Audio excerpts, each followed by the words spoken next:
কোনো মাছ মাংসর কোনো প্রয়োজনও হবে না। এই রেসিপিটা একবার বাড়িতে করে দেখেন, হেভি টেস্টি, খুব সুন্দর হয়। তো হরে কৃষ্ণ বন্ধুরা, তোমার সবাই কেমন রয়েছে? তো এই যে সকালবেলা তো এই যে ময়দা মেখে নিয়েছি, ময়দা সুন্দর করে ধুয়ে ছোটো ছোটো করে কিমা বানিয়ে নিয়েছি। তো ময়দার সবজি করব, তো তোমাদেরকে দেখাবো কিভাবে করলাম। তো এই যে ময়দাগুলো সুন্দর করে ধুয়ে 5-6 বার ধুয়ে তো এই যে সুন্দর করে ছোটো ছোটো করে কিমাগুলো বাইর করে আমরা ছোটো ছোটো করে বড়িগুলো দিয়ে তেলের মধ্যে এইভাবে ভাজাভাজি করে নিব। সুন্দর ভাজতে ভাজতে সামান্য একটু লাল লাল একটু পরে তারপর আমরা নামাই নিব। তারপর এখানে সবজি করার জন্য আমরা এটিকে জিরা, আদা, সুন্দর লাল লঙ্কা একটা পেস্ট বানিয়ে নিব।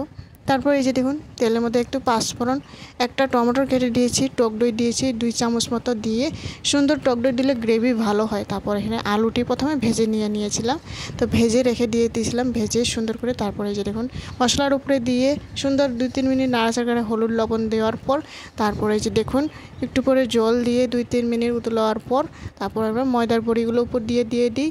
গরম মশলা বেটে দিয়েছিলাম আজকে, সুন্দর হয়েছে। তারপর একটু সামান্য একটু চিনি দিয়ে দিব।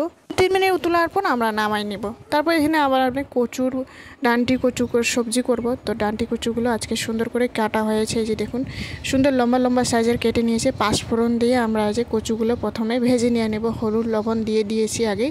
তারপর এই যে সুন্দর ভাজাভাজি হয়ে যাওয়ার পর সুন্দর একটু মশলা গুঁড়া দিয়েছি, জিরা, আদা। দেখুন সবজি একেবারে রেডি হয়ে গেছে। একটা টমেটোর কেটে দিয়েছি, কাঁচা লঙ্কা 5-6টা মতো।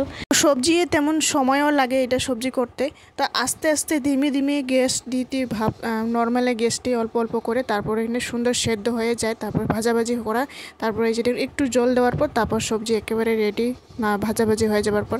তো বন্ধুরা, আজকের ভিডিওটি কেমন হয়েছে অবশ্যই লাইক করে দিয়ে যাবেন।